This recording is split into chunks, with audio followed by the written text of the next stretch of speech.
At the beginning of the story, we are shown a coastal village in Somalia where a group of armed men arrives and instructs the locals that this time they must capture a large ship from the sea. These men are actually pirates, and many of the villagers want to join them because of the severe poverty in the area. Soon, 2 small boats and 1 larger boat head out into the ocean. The pirates aboard begin scanning for nearby ships, but all the vessels are relatively close and heavily guarded, making them impossible to hijack. Then their radar detects a cargo ship far away heading toward Mombasa. These pirates have already tracked the ship's communication frequency, so they can hear every conversation on board and know exactly when and where the ship will pass through their waters. On the other side, we're introduced to the cargo ships. Captain Richard Phillips. He is well aware that the waters he's entering are dangerous and frequently patrolled by Somali pirates, so he remains on high alert.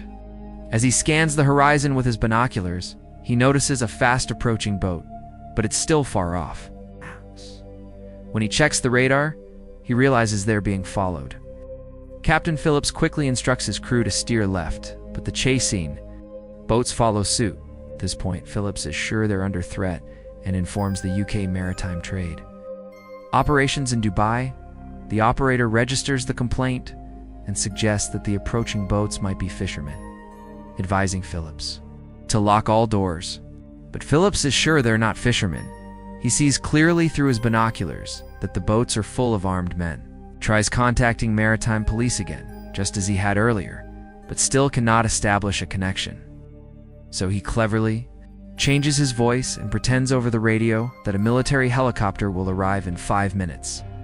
His goal is to scare off the pirates who are eavesdropping, and it works.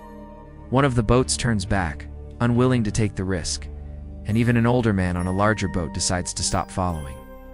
But one small boat with 4 armed pirates continues its pursuit.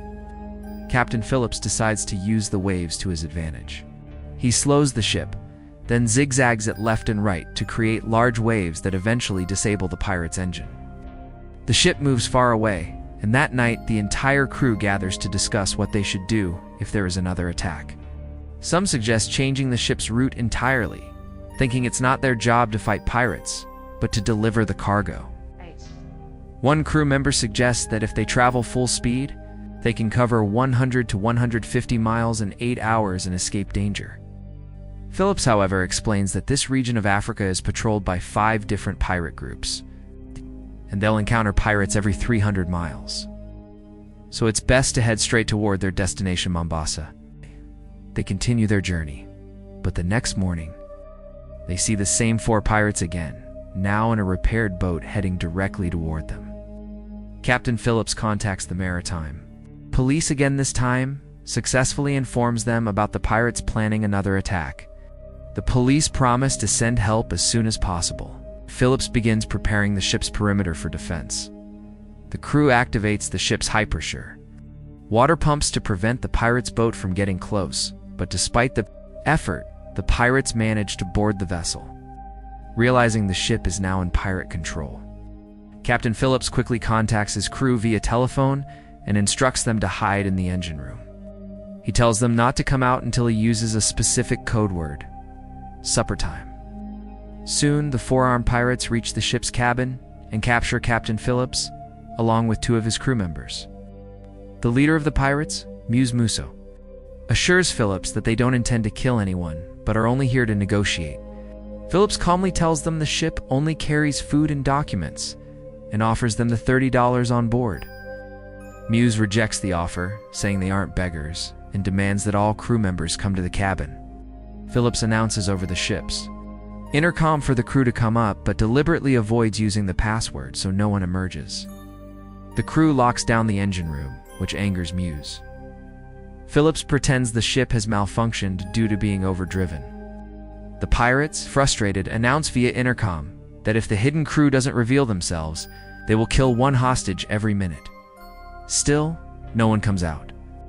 Phillips manages to convince Muse not to kill anyone, and Muse decides to check the lower decks himself.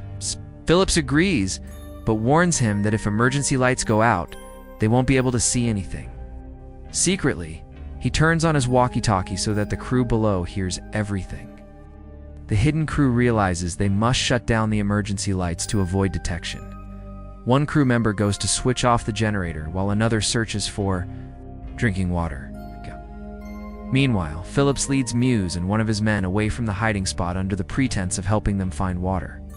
He sees one of his men hiding in the cold storage and distracts Muse's man by warning him about walking barefoot and getting injured.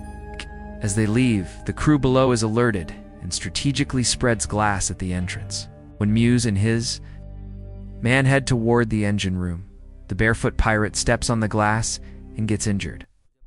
Just then, the lights go out as the generator is turned off. Angry and suspicious, Muse demands answers from Phillips, who pretends to know nothing and urges that they return upstairs due to the darkness. Muse refuses, determined to find the rest of the crew. Because his injured man is in pain, Muse instructs Phillips to take him upstairs while he stays behind to search. However, as Muse searches, he is overpowered and captured by the crew. Meanwhile, Phillips and the injured pirate reach the control room. The crew radios the remaining pirates and informs them that Muse is their hostage, demanding the release of Captain Phillips in exchange for his safety.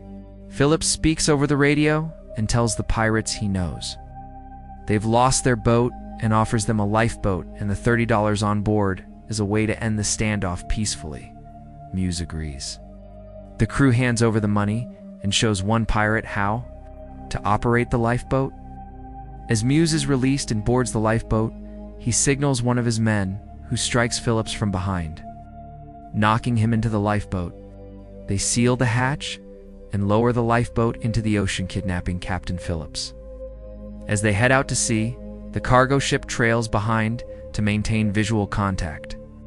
The U.S. Navy is alerted and quickly dispatches drones equipped with cameras to monitor the lifeboat, which is heading straight towards Somalia. The pirates plan to demand ransom from the shipping company, but tensions begin to rise among them as their supply of drugs runs out. Paranoia and arguments increase inside the HEZ lifeboat. Meanwhile, the U.S. Navy ship closes in and attempts to contact the pirates.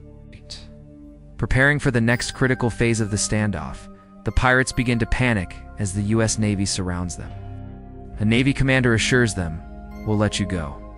Safely just release Captain Phillips?" Terrified, Muse responds, "We're not terrorists or criminals, we're just poor fishermen." Yet they still refuse to release Phillips, demanding $10 million in exchange for his freedom. The Navy tells Muse that it's not that simple and could take time, but offers to bring them food and water in the meantime. Muse, running low on supplies, agrees. Soon, two smaller Navy boats approach the lifeboat and request to see Captain Phillips. The pirates bring him out, and Phillips, seeing the Navy, asks, "Does my family know where I am?" The Navy assures him they're keeping his family informed. Phillips replies, "Make sure they know I'm in seat 15 of the lifeboat." But one of the pirates, seeing him talking too much, fires a warning shot near Phillips' ear and orders Muse to stop the conversation, saying they shouldn't be talking so much with the Americans. The Navy, hearing the gunshot, pulls their boats back for safety. Later, Muse gets another radio call from the Navy, asking if Captain Phillips is okay. Phillips confirms, "I'm fine." Night falls, and the lifeboat edges closer to Somalia. The Navy knows that if the pirates reach Somali shores, they may never be able to rescue Phillips again. At one point, Phillips asks Muse for permission to use the toilet. Muse allows it, and sends the same pirate with him, the one who had glass stuck in his foot. Once outside, Phillips suddenly shoves the pirate into the water and jumps in himself, swimming desperately toward the Navy's larger ships. The Navy detects movement in the water, but can't confirm who it is due to darkness. Before they can react, Muse and the pirates retrieve Phillips and pull him back aboard the lifeboat. Meanwhile, a U.S. Navy SEAL team has arrived by helicopter and completely surrounds the lifeboat. The SEALs warn the pirates that no matter what they do, they won't make it to Somalia. "If you release Captain Phillips, we'll let you go," they promise. But the pirates know better. They realize that once they release the captain, they'll likely be arrested or killed.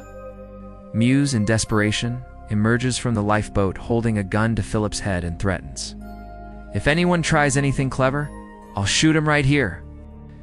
A U.S. Navy officer responds calmly, saying, "We've already spoken to your leader," proceeds to name all 4 pirates and their IDs, proving they know exactly who they're dealing with, as the officer assures them they're ready to negotiate. But in truth, the Navy is setting up for a final move that will bring this tense standoff to an end. Muse agrees to come aboard the U.S. Navy vessel for negotiation.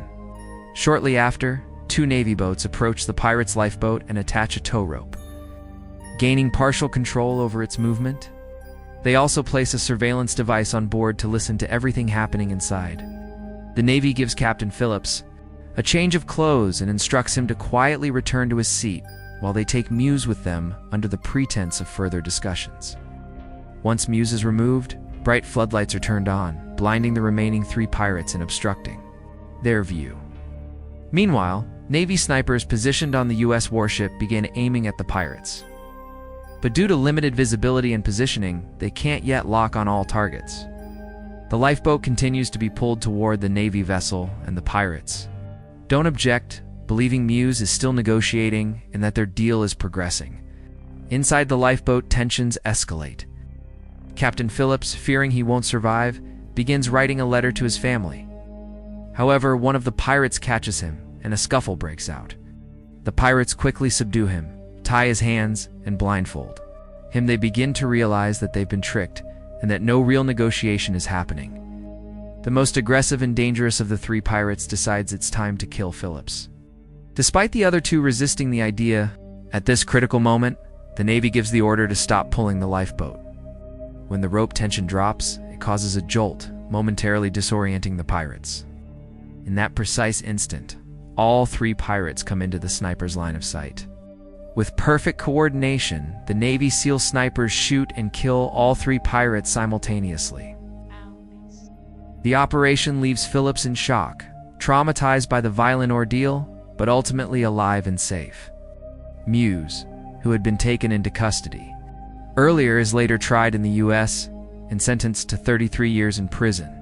This real-life event took place in 2009 and was later adapted into the 2013 film Captain Phillips, starring Tom Hanks. And with that, the intense and emotional story comes to an end. Let me know in the comments which movie story you'd like to hear next. If you enjoyed this video, make sure to like it and subscribe to the channel.